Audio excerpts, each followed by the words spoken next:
Sebelum jauh kita bahas teman-teman sekalian masalah Masjid Quba, Masjid Nabawi, kita akan sebutkan tadi, ada saya bilang di awal judul kita, kisah awal tibahnya Nabi SAW di Madinah dan 3 pondasi pembangunan negara dalam Islam.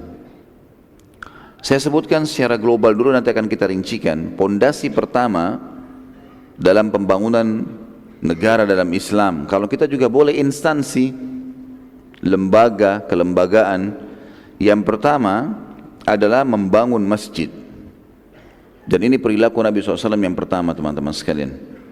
Makanya sangat penting di satu kota, wilayah, negara, atau kita lingkup yang lebih sempit perusahaan seorang muslim, harus ada masjidnya. Semaksimal mungkin dia usahakan, gitu kan. Kalau lingkup perusahaan misalnya tidak terlalu besar, mungkin dia buat musholla. Kenapa? Karena ini asas, ini pondasi pertama agar kaum muslimin bisa berkumpul, ya, mereka mengerjakan dan mengabsen tanda kutip dirinya kepada Sang Pencipta Allah 1 hari 5 kali. Dan ini harus ada, dan alhamdulillah di Indonesia ini sudah ada. Hampir setiap kota kita kalau masuk, kita temukan ada masjid agung, masjid raya, masjid jami', ya. Sehingga menjadi simbol kaum muslimin. Orang jadi tahu, oh di sana azan, salat, 5 waktu salat dipanggil oleh Sang Pencipta Allah dengan kalimat hayya 'alas shalah, hayya 'alal falah. Ayo mengerjakan salat, datanglah untuk mendapatkan kemenangan. Karena falah artinya kemenangan. Ini yang pertama, teman-teman. Dan Nabi SAW langsung pada saat itu membangun 2 masjid. Masjid Quba dan Masjid Nabawi. Nanti akan kita ceritakan. Yang kedua adalah mu'akhah. Bagaimana Nabi SAW membangun persaudaraan antara muslimin yang mukim di Madinah dengan pendatang. Sehingga tidak ada lagi rasis di antara mereka. Nggak ada lagi fanatik keturunan, kesukuan. Misal di Jakarta, suku muslim banyak Betawi. Maka semua pendatang yang masuk ke Jakarta, mau dari Jawa, mau dari Sulawesi, mau dari Kalimantan, mau dari mana saja, merasa Jakarta juga milik mereka, sama, bersaudara. Dan kita akan lihat nanti bagaimana persaudaraan yang sangat luar biasa antara muhajirin dan ansar, melampaui apa yang biasa kita bayangkan. Dan ini penting sekali teman-teman sekalian, bagaimana mempersaudarakan antara penduduk asli sama pendatang, sesama muslim. Kita bicara lingkup muslim dulu.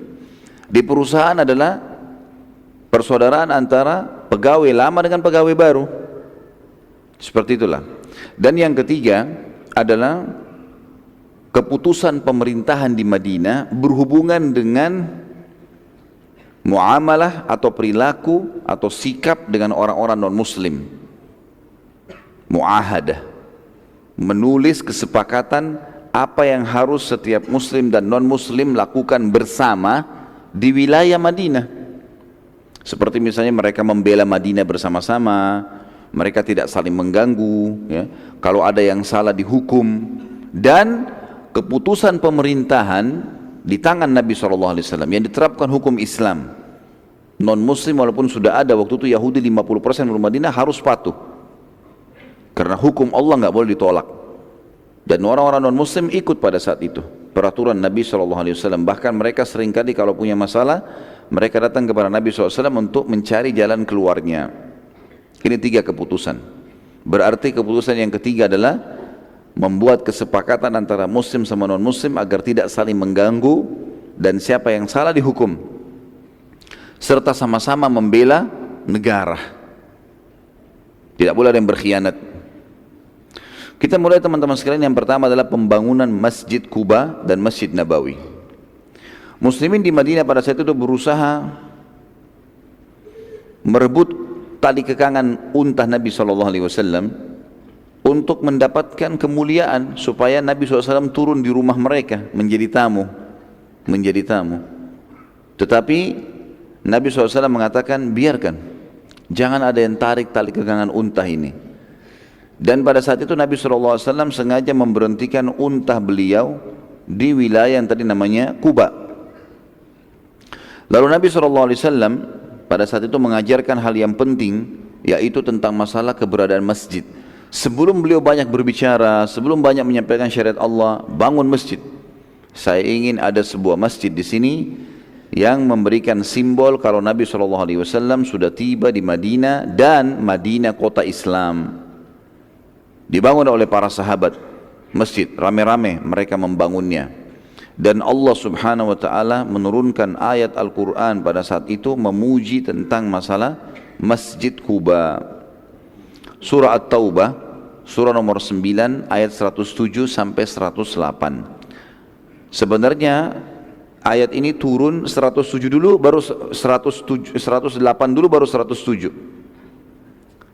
Tetapi ayat ini disatukan oleh Nabi SAW sesuai dengan perintah Allah, ditaruh dalam surah At-Taubah, surah nomor 9 ayat 107 sampai 108. Kita sekarang satukan, yang penting saya sudah sebutkan teman-teman sekalian, sebenarnya turun duluan 108, baru 107. Ini biasa terjadi di zaman Nabi SAW. Kita tahu surah-surah yang pertama turun di Islam seperti Ad-Duha, Al-Muzammil, ya. Ini semua adalah Al-Muddathir. Turun di awal-awal tapi diletakkan di juz 30. Itu perintah Allah SWT kepada Nabi Muhammad SAW. Kadang-kadang cuma 2 ayat, kadang-kadang cuma 3 ayat turun. Lalu Allah perintahkan Nabi Muhammad SAW letakkan di surah ini di ayat nomor sekian. Bunyi ayatnya, a'udzubillahi minasyaitonirrajim, walladzina ittakhadhu masjidan dhiraran wa kufran wa tafriqan bainal mu'minina wa irsadan liman haraballaha wa rasulahu min qabl.